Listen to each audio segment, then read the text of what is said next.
Hi, welcome back. I'm going to read this story called The Tooth Fairy. Once upon a time, there was a clever little pig named Peppa. She was very proud of her teeth. Peppa and her brother George knew how to take care of their teeth. They brushed them every morning and every evening. Grunt, grunt, brush, brush. Peppa and George loved playing dentist. Peppa would pretend to be the dentist and George would be her assistant. George's toy dinosaur was the patient. "What lovely clean teeth you have, Mr. Dinosaur," Peppa smiled. "Grrr," said George. One day, after playing their dentist game, Peppa and George was eating their dinner. Suddenly, something fell onto Peppa's plate. Clatter, clatter. It made Peppa jump. "What's that?" she asked. "Ho, ho, it's a tooth," Daddy Pig laughed. "But where is it from?" asked Peppa. "Why don't you look in the mirror?" said Mommy Pig. Peppa looked. She had a big gap in her teeth. "Oh no," Peppa cried. "Do we need to go see Dr. Elephant?" "Ho, ho, ho. No," said Mommy Pig. "It's just a baby tooth. It's meant to fall out." "A baby tooth? What's that?" asked Peppa. "A baby tooth is a tooth that falls out when you're young," explained Mommy Pig.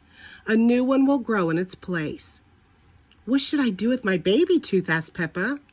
"If you place it under your pillow, the tooth fairy will come. She will take your tooth and leave you a shiny new coin," said Mommy Pig.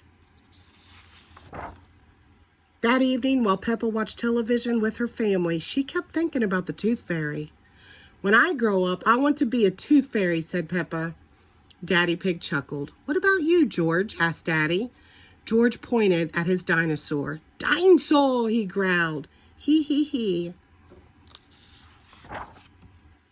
"Come on, George," shouted Peppa. "We don't want to miss the tooth fairy." They both ran up the stairs to get ready for bed.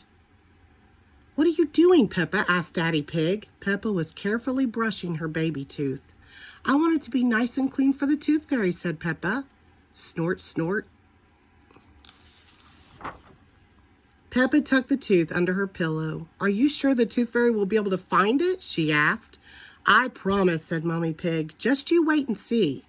"Good night, Peppa and George." "Good night, Mommy." "Good night, Daddy." Hee hee hee. "I'm going to wait up all night for the tooth fairy," Peppa said. "George, let's not go to sleep." George smiled and nodded. Peppa waited and waited. She could hear something. "Is that the tooth fairy?" Peppa wondered. "George," she whispered, "did you hear that? Can you see the tooth fairy?" She climbed down to look at George. He was fast asleep. It was him making the noise. "I am much better at staying awake than George," Peppa sighed. She settled back in her bed. After a while, her eyes started to close. She quickly opened them again. "I am going to stay awake and see the tooth fairy," Peppa said to herself firmly. But soon she was asleep. Twinkle, twinkle, what was that? It was the tooth fairy. "Hello, Peppa," she whispered. "Would you like a coin in exchange for your tooth?" The tooth fairy gently took Peppa's tooth out from under the pillow and put a shiny coin in its place. "What a lovely clean tooth," the fairy said. "Thank you very much." Flutter, flutter, flutter. The next morning, Peppa found the shiny coin under her pillow. "Mommy, the tooth fairy did come after all," she shouted, jumping up and down. "Oh, I wish I had seen the tooth fairy," Peppa sighed. "Next time, I'm definitely going to stay awake all night." Snort, hee hee. The end. Thank you.